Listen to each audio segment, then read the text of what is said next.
Chief. Sir, aalis na po kami. Maraming salamat.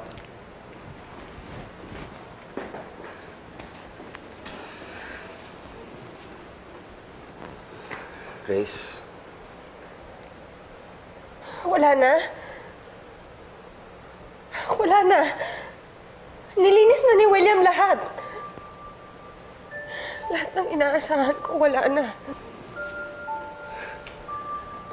Grace, huwag kang panghinaan ng loob.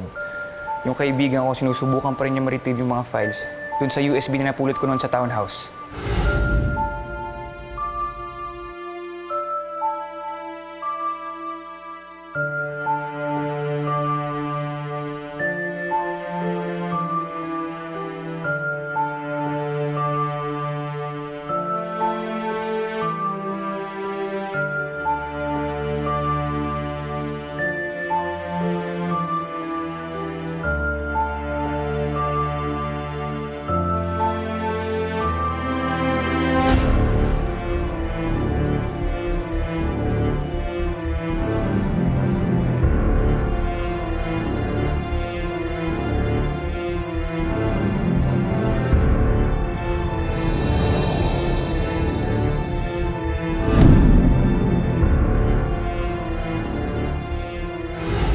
Hindi pa rin siya sumusuko.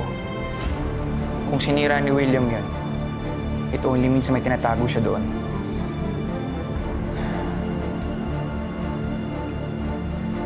Grace, andyan pa rin naman si Baldo. Maaaring bumaliktad pa siya.